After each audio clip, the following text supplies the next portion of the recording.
Sungguh aneh kalau kita mengatakan bahwa di awal disebutkan pelaku pembunuhannya 6, tetapi tidak disertai dengan bukti penyitaan. Itu gugur secara prosedural.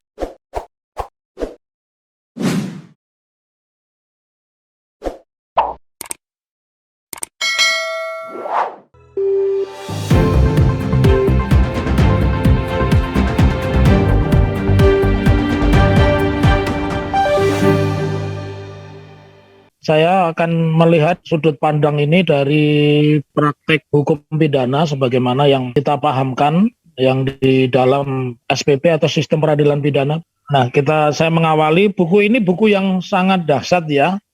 Luar biasa, ini saya salut untuk Bang Marwan Batubara, buku setebal 352 halaman, dilengkapi dengan dokumentasi yang lengkap. Buku yang terdiri dari 5 bab ini juga footnote-nya cukup banyak, referensinya juga banyak, bahkan ada beberapa kutipan itu dari media mainstream. Jadi kalau ini sebagai sebuah karya ilmiah, ya sudah selayaknya mendapat standar internasional book numbers ya. Jadi harus punya buku standar buku internasional. Saya yakin ini bisa memperoleh SIBN ya.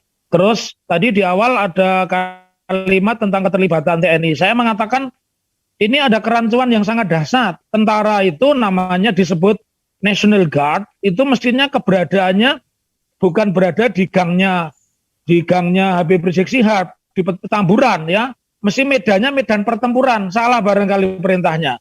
Disuruh medan pertempuran, datangnya medan Petamburan itu. Mungkin itu Pangdamnya salah dengar itu. Ya, barangkali suruhnya medan pertempuran, datangnya kok medan Petamburan. Nah, kritikan saya terbesar, yang pertama ketika kita mendakwakan seseorang, maka orang yang mendakwakan dalam hal ini kalau kita bicara institusi yang menuduh bahwa 6 orang yang terbunuh itu adalah pelakunya sesuai dengan pasal 183 KUHP, kemudian pasal 66 KUHP, maka kewajiban atau beban pembuktian itu sudah semestinya berada pada orang yang mendakwakan atau yang melakukan pembunuhan itu. Pernyataan ini bisa dilihat di halaman 232 sampai dengan halaman 235 ya di dalam buku itu. Kebetulan memang sudah kami baca berulang-ulang ya. Nah, jadi muncul pertanyaan ketika ada pemberitahuan bahkan dimunculkan secara luar biasa begitu di media massa, ada kehadiran Pangdam ya, Dudung itu, Pangdam Dudung yang sekarang sudah naik jabatan ya. Di situ dia membeberkan senjata. Ini salah. Secara prosedural saya bilang National Guard itu mestinya adanya di perbatasan Papua. Adanya di perbatasan Pekanbaru ketika kemarin ada frigat yang dikejar polisi pakai helikopter dan tidak ketemu ya. Adanya di Kalimantan Utara yang berbatasan dengan Kuching dan Sarawak negara Malaysia. Ya, adanya di Aceh yang di situ berbatasan dekat dengan Thailand, adanya di Sulawesi Talaut yang berbatasan dengan Mindanao atau Filipina. Itu sebenarnya kewajiban tentara. Ngapain tentara ngurusin spanduk, ngurusin balon ya? Saya masih ingat ketika menjadi tim advokasi Laskar Jihad, sering kita menertawai tentara itu karena tidak bisa menumpas RMS, yang bisa ditumpas hanya balon. Jadi balon dalam rangka ulang tahun RMS itu ditembaki oleh tentara. Nah, kembali kepada pengungkapan yang sangat dahsyat kaitannya dengan unlawful killing, dan mereka di dalam upaya menemukan tersangka pun menggunakan namanya unlawful repression dengan upaya-upaya memaksa. Sungguh aneh kalau kita mengatakan bahwa di awal disebutkan pelaku pembunuhannya 6, tetapi tidak disertai dengan bukti penyitaan. Itu gugur secara prosedural. Karena begini, kenapa gugur? Di pasal 185 KUHP disebutkan, bukti yang terkuat itu adalah apa yang saksi terdakwa atau ahli sampaikan di depan persidangan. Kalau kita melihat itu sama sekali tidak ada. Ya, sampai hari ini tidak ada. Bahkan kalau sebagai ahli pidana saya menyebut prosesnya yang dilakukan polisi ketika meminta dan jaksa menyatakan lewat Humasnya, Humas Kejagung menyebut bahwa perkara ini sudah P21, artinya P21 ini sudah lengkap untuk sidangkan. Nah, kenyataannya pertama, mereka itu tidak pernah dipecat ya. juga tidak pernah dinonaktifkan, dan yang pasti otomatis tidak pernah ditahan. Ini sebuah kejahatan menurut saya, kejahatan yang tidak diperbolehkan, ya. Jadi mereka sudah melakukan unlawful killing, ya, dan mereka melakukan cara-cara pembenaran dengan menggunakan unlawful repression, ya. Tetapi pada faktanya mereka gagal menghadirkan bukti. Oleh karena itu, tadi saya kembali kepada pasal 183 bahwa di situ disebutkan di paper saya ada, nanti minta kepada Ustadz Slamet ya yang ingin paper yang saya sampaikan pagi ini. Di situ di 183 itu disebutkan hakim bisa memutus menetapkan seorang bersalah sekurang-kurangnya 2 alat bukti ditambah keyakinan hakim. Nah, ini kita jelas bahwa pasal 66 mengatur tersangka atau terdakwa ini dulu di sini dulu. Tersangka atau terdakwa tidak dibebani kewajiban pembuktian. Orangnya sudah meninggal sebenarnya tidak otomatis perkaranya berhenti karena ada pelakunya, ya. Jadi keliru. Perkaranya berhenti itu kalau pelakunya yang meninggal. Ini korbannya yang meninggal. Jadi ini menutup kasus menurut versi polisi yang pertama itu tidak benar. Makanya akhirnya muncullah desakan-desakan, termasuk yang paling gencar adalah dari TP3 yang mau tidak mau memaksa kepolisian turun, kemudian dengan Komnas HAM, sesuai dengan judul saya, Komnas HAM ini belum melakukan penyelidikan, apalagi penyidikan, karena itu tidak ada produk peradilan HAM. Padahal sebenarnya ini juga masuk kategori extraordinary crime, karena apa yang diperbuat di dalam unlawful killing itu bagian dari crime human dignity, kejahatan terhadap kemanusiaan, ya. Karena itu penyidiklah yang sesungguhnya berkewajiban mengumpulkan bukti-bukti yang diperlukan untuk membuktikan kesalahan tersangka. Lanjut, Ustadz Slamet. Nah, karena kita ini nanti saya sampaikan kita menganut teori yang keempat. Ada 4 teori di dalam pembuktian ini. Karena ini buku ilmiah, saya juga menyampaikannya secara ilmiah pula, ya. Yang pertama adalah pemahaman teori positif Wetterloch-Bowes teori. Yang ini menyatakan bahwa bukti yang kita anut itu hanyalah bukti yang berdasar undang-undang. Artinya tidak ada wilayah lain selain berdasarkan pasal-pasal KUHP.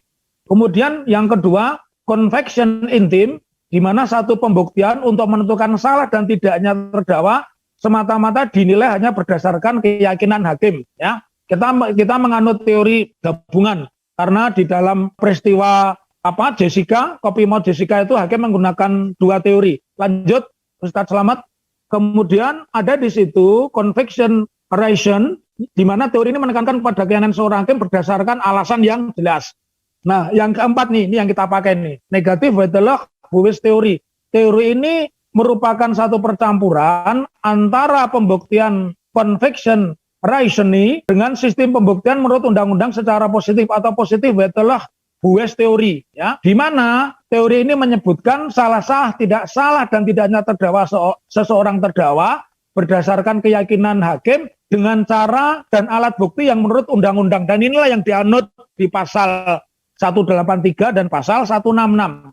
Karena itu Pangdam Jaya juga Kapolda itu tidak hanya dijangkau dengan pasal-pasal pelanggaran HAM. Ketika belum ada pembuktian dia sudah membawa pedang dan menyatakan bahwa ini pelakunya adalah 6 orang itu, mereka bisa dikenakan undang-undang ITE. Kenapa? Mereka menyebar hoax, ya. Hoax yang paling berat itu, dan itu dikutip semua media, jadi sudah terbukti 2 orang itu tidak cukup diadili dengan pasal-pasal pidana, tapi juga peradilan HAM dan Undang-Undang Informasi dan Transaksi Elektronik.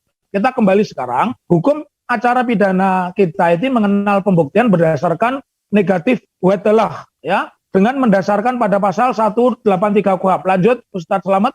Kayak kita lihat, hakim tidak boleh menjatuhkan pidana kepada seseorang kecuali apabila dengan 2 alat bukti dan berdasarkan keyakinan bahwa dialah terdakwalah yang bersalah melakukannya. Jelas ini, ya.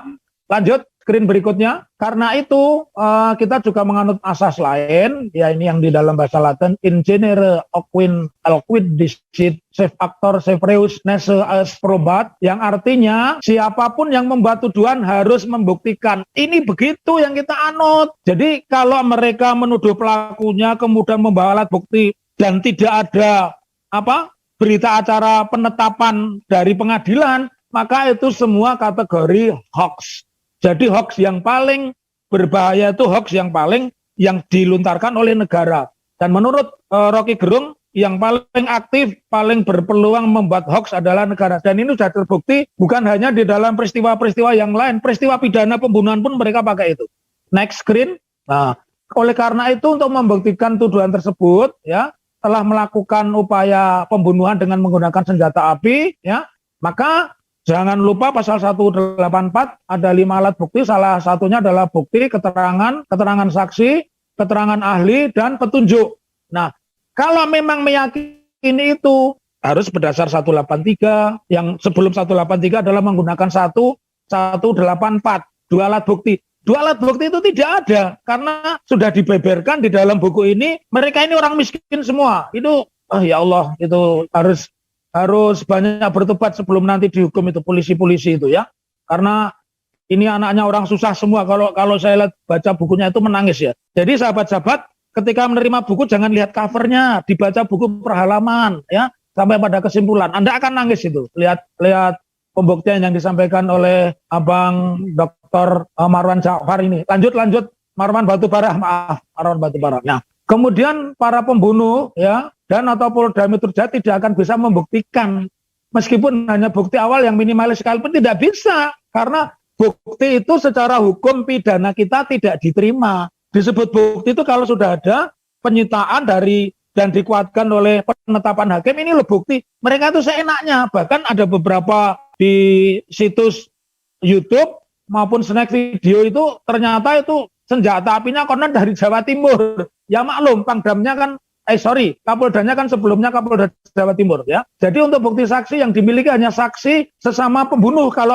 mendasarkan pada dakwaan polisi, sehingga sama sekali tidak punya kredibilitas. Kemudian mengenai barang bukti tidak disebut barang bukti karena tidak diperoleh secara sah, tidak ada proses penyitaan dan tidak ada identifikasi jari, serta tentunya tidak ada penetapan pengadilan. Karena boleh ya tertangkap tangan barang itu diambil dulu polisi boleh, tapi sesudahnya dia harus minta penetapan kepada hakim. Dan proses itu tidak terjadi, karena kalau terjadi dagelannya makin memalukan. Dan sudah kita buktikan ya, grup-grup lawak sekarang tutup itu, termasuk pabrik lawak Sri Mulat, saudaranya Ustadz Slamet itu tutup itu karena kalah lucu dengan pernyataan Pangdam sama Kapolda, itu tutup semua sekarang grup lawak itu. Lanjut, keterangan ahli tidak bisa memberikan kepastian bahwa pengawal Habib Rizik Syihab lah yang menguasai dan menggunakan senjata api. Itu ahlinya tidak bisa membuktikan. Otomatis pasal 184 tentang kecukupan alat bukti tidak terjadi. Bukti dari keterangan terdakwa juga tidak bisa diperoleh karena terdakwanya sudah wafat semua ya. Otomatis tuduhan bahwa 6 pengawal itu menggunakan senjata api, melakukan serangan, apalagi merebut senjata, itu hanyalah khayalan ya. Hanyalah khayalan dari atau tuduhan sepihak dari para pembunuh. Lanjut, Ustadz Slamet. Nah, terima kasih. Mudah-mudahan yang sedikit ini menjadi bahan dan bisa mencerahkan. Nanti para peserta webinar silahkan berinteraksi dengan Ustadz Slamet. Lebih dan kurangnya mohon maaf. Assalamualaikum warahmatullahi wabarakatuh.